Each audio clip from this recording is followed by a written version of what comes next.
সম্পদ, ঐশ্বর্য। মানুষ হয় নিজের সৌভাগ্যের দ্বারা এগুলো লাভ করে থাকেন বা কর্মের দ্বারা। সৌভাগ্য আসলে কি? গ্রহের দশা, যা প্রত্যেক মুহূর্তে বদলাতে থাকে। কর্মের মাধ্যমে যখন আপনি ধন অর্জন করেন, তখন সেই ধন আপনার আগামী প্রজন্ম লাভ করে। সেটা হয় সে ভোগ করে বা তার জন্য তার ভোগান্তি হয়। আর এটা নির্ভর করছে আপনার কর্মের ওপরে। কি কর্ম করেছেন আপনি সেই ধনকে লাভ করার জন্য। যদি আপনি সৎ পথে চলেন, নিষ্ঠা ভরে আপনি কর্ম করে থাকেন এবং তার ফলে আপনি ধন অর্জন করে থাকেন, তাহলে আপনার আগামী প্রজন্ম সেটা ভোগ করবে, সেটা প্রয়োগ করবে নিজের বিকাশের জন্য। কিন্তু যদি আপনি কুকর্ম করে থাকেন, কোন রকম ছলনা করে থাকেন এই ধন লাভ করার জন্য, তাহলে 100% আপনার আগামী প্রজন্মকে এর জন্য ভুগতেই হবে। তাহলে আপনি কি চাইবেন? যে আপনার আগামী প্রজন্ম সুখ ভোগ করবে, নাকি আপনার কুকর্মের পরিণাম ভোগ করবে? নির্বাচন আপনারই। আসুন আমার সাথে ভালোবেসে বলুন, রাধা রাধা। লোভ আপনার অন্তরের আরো একটা শত্রু। দেখতে গেলে এটা একটা শব্দ, একটা সংস্কৃত শব্দ। লব ধাতু থেকে উৎপন্ন হয়েছে। এর অর্থ কিছু লাভ করা। কিছু লাভ করা অনুচিত নয়, আরো কিছু লাভ করাও অনুচিত নয়, কিন্তু সব থেকে বেশি আমি লাভ করব। আমি আরো চাই, আরো বেশি চাই, আরো বেশি পেতে চাই। এটাই হলো লোভ। আর এই লোভ যখন গ্রাস করে, তখন আপনি যা পেতে চান, সে ধনই হোক বা মানই হোক, তা অর্জন করার জন্য মানুষ যে কোনো স্তরে পৌঁছে যেতে পারে। যদি মানুষ ধন অর্জন করতে চান, তাহলে তার জন্য তারা অধর্মের পথেও চলতে পারেন। যদি সম্মান অর্জন করতে চান, তাহলে অন্য মানুষকে ছোটও করতে পারেন। শেষ পর্যন্ত আপনার এটা মনে হতে পারে যে যদি একটু অল্পই প্রাপ্ত করতাম, কিন্তু ভালোবেসে প্রাপ্ত করতাম, এই জীবন আরো অনেক বেশি সুখী হতো। লোভ আপনার জীবনে, আপনার মনে কখন যে প্রবেশ করবে সেটা আপনি জানতেও পারবেন না। তাই এটা চিনতে শিখুন আর তৎক্ষণাৎ জীবন থেকে বাইরে ফেলে দিন। যা কিছু লাভ করতে চান তা ভালোবেসে লাভ করুন, আর সেই ভালোবাসার সাথেই বলুন, রাধা রাধা। জীবনে ক্ষমা চাওয়া তাও কিছুটা সহজ, ক্ষমা করতে পারা অত্যন্ত কঠিন। ক্ষমা 2 অক্ষরের এই শব্দ হতে পারে, কিন্তু অত্যন্ত বড় এই শব্দ, অত্যন্ত গুরুত্বপূর্ণ এই শব্দ। কখনো কখনো অন্য কাউকে ক্ষমা করে দেওয়া তাও কিছুটা সহজ কাজ, কিন্তু নিজেকে ক্ষমা করতে পারা অত্যন্ত কঠিন হয়ে দাঁড়ায়। অতীতে যদি আমাদের এমন কোনো ভুল হয় যে কারণে আমরা নিজেকে ক্ষমা করতে পারি না, অনেক সময় এমন কিছু ভুল করে বসি যে বিষয় শুধু আমরাই জানি, কিন্তু আমরা নিজেকে ক্ষমাই করতে পারি না, আর আমাদের বিকাশ সেখানে স্তব্ধ হয়ে যায়। কারণ যদি আপনি ক্ষমা করতে না শেখেন, নিজেকে ক্ষমা যদি না করতে পারেন, তাহলে তা আপনার জীবনের সব থেকে বড় বাধা হয়ে দাঁড়াবে। সেই জন্য জীবনে অবশ্যই শিখুন যে কিভাবে নিজেকে ক্ষমা করতে হয়, আর শিখুন যে আগের করা ভুল আবার কি করে না করা যেতে পারে। এই মন হালকা হবে আর প্রসন্ন হয়ে বলবে, রাধা রাধা। এই সংসারে যখনই কোনো সমস্যা আসে, তখন আমরা আমাদের সব থেকে বড় সম্বলের কাছে আশ্রয় খুঁজি, তা হলো আমাদের বিশ্বাস। এবার প্রশ্ন হলো এটাই যে এই বিশ্বাস কার উপর করা যেতে পারে? পরিবারের ওপর, বন্ধুর ওপর, নাকি তাদের ওপর বিশ্বাস করা উচিত যাদেরকে আমরা কখনো সঙ্গ দিয়েছি? দেখুন, এই সংসারে বিপদের সম্মুখীন হলে কে আপনাকে সাহায্য করবে সেটা নির্বাচন করা আপনার হাতে নেই। সেটা সেই সকল ব্যক্তির উপর নির্ভরশীল যে তারা আপনাকে সাহায্য করবে নাকি করবে না।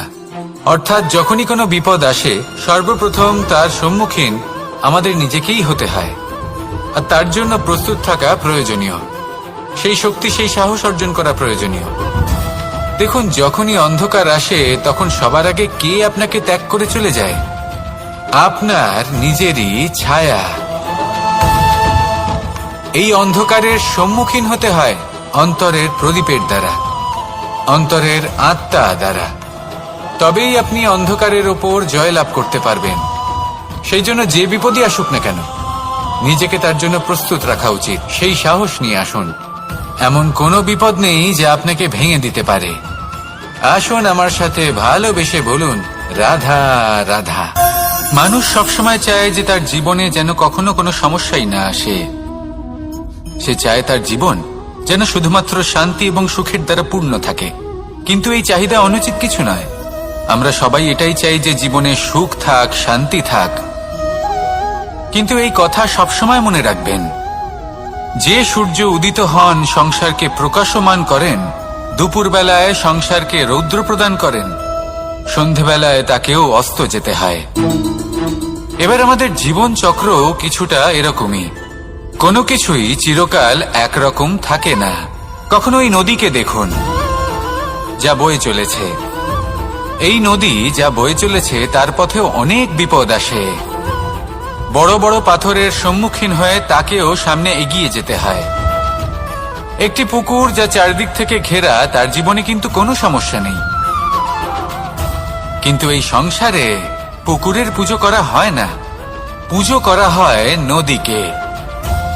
মনে রাখবেন, সমস্যার ঊর্ধ্বে তিনি উঠতে পারেন যিনি সমাধি লাভ করেছেন, যিনি এই সংসারেই নেই। যিনি এই সংসারে আছেন এবং জীবিত আছেন, তার জীবনের সমস্যা হলো শ্বাসবায়ুর মতোই গুরুত্বপূর্ণ। আসুন আমার সাথে ভালোবেসে বলুন, রাধা রাধা। আজ আমি আপনাকে একটা ছোট্ট কাহিনী শোনাবো। একবার আমি, রাধা আর দাদা আমরা তিনজনে মিলে লুকিয়ে একটা উপবনে গেলাম আম পেড়ে খেতে। অনেক পরিশ্রম করে আমরা ওখানে পৌঁছলাম আর আমরা আশ্চর্যচকিত হয়ে গেলাম এটা দেখে যে এবার তো আম পাকেইনি। এবার দাদা কি করলেন, একটা আম পাড়লেন আর সেটা চাখলেন, আর উনি নিরাশ হয়ে পড়লেন। উনি বললেন যে এটা তো খুবই টক। তারপর রাধা একটা আম পাড়লো আর সেটা চেখে দেখলো, আর রাধা উৎসাহিত হয়ে পড়ল। আমি রাধাকে জিজ্ঞেস করলাম, কি হয়েছে, তুমি এত উৎসাহিত কেন? তখন রাধা বলল যে এবার এত বেশি টক আম হয়েছে যে এগুলো দিয়ে আমরা আচার বানাবো। তাহলে দাদা ওখান থেকে বেরিয়ে গেলেন নিরাশ হয়ে এবং খালি হাতে। রাধাও ওখান থেকে বেরিয়ে গেল কিন্তু উৎসাহিত হয়ে, আর অনেকগুলো কাঁচা আম সাথে নিয়ে। এর থেকে আমরা কি শিক্ষা পেতে পারি? যে প্রত্যেকটা স্থানে এমন কিছু রয়েছে যেখান থেকে আমরা কিছু একটা শিক্ষা লাভ করতে পারি, যা আমাদেরকে বিকাশের পথে নিয়ে যেতে পারে। এই শিক্ষা প্রত্যেক স্থানে আছে। সবকিছু আমাদের দৃষ্টিভঙ্গির উপর নির্ভর করছে। যখনই আমাদের জীবনে, আমাদের সম্পর্কে কোনো সমস্যা, কোনো বিপদ আসে, তখন বেশিরভাগ মানুষ সেই বিষয় নিয়ে দুঃখী হয়ে পড়েন। আর কিছু মানুষ এমনও থাকেন যারা শেষ পর্যন্ত তার সমাধান করেন, বিপদকে পরাজিত করেন, সম্পর্কগুলিকে আবার জুড়ে দেন। যদি আপনি সুখের খোঁজ করেন তাহলে আপনি সুখ অবশ্যই পাবেন, প্রসন্নতা অবশ্যই পাবেন। যদি আপনি দুঃখ খোঁজেন তাহলে দুঃখ অবশ্যই পাবেন। এবার আপনি কি খুঁজতে চান, সেই চয়ন আপনারই। আসুন আর আমার সাথে ভালোবেসে বলুন, রাধা রাধা। কখনো কোনো প্রজাপতিকে উড়তে দেখেছেন? কি সুন্দর উড়ে বেড়ায় সে, এক ফুল থেকে অন্য ফুলে, এক পাতা থেকে অন্য পাতার ওপর। কিন্তু সে কিভাবে উড়তে শেখে কখনো ভেবেছেন? জন্ম থেকেই কিন্তু প্রজাপতির ডানা থাকে না। ও কিন্তু ছোট্ট একটা ডিমের আকারে জন্ম লাভ করে। তারপর সেই ডিমটি ভেঙে একটি কীট বাইরে আসে। আস্তে আস্তে সে বড় হয়, ওর শক্তি বৃদ্ধি পায়। তারপর সে সেই কীট দশা ত্যাগ করে নিজের ডানাগুলি মেলে। এই প্রক্রিয়া তার কাছে সরল নয়, অত্যন্ত যন্ত্রণাদায়ক প্রক্রিয়া, কিন্তু সে সেই যন্ত্রণা মেনে নেয়। আর তারপর আস্তে আস্তে সে উড়তে শেখে। শুধুমাত্র আকাশে উড়ে বেড়ায় তা নয়, আমাদের মনের মাঝে উড়ে বেড়ায়।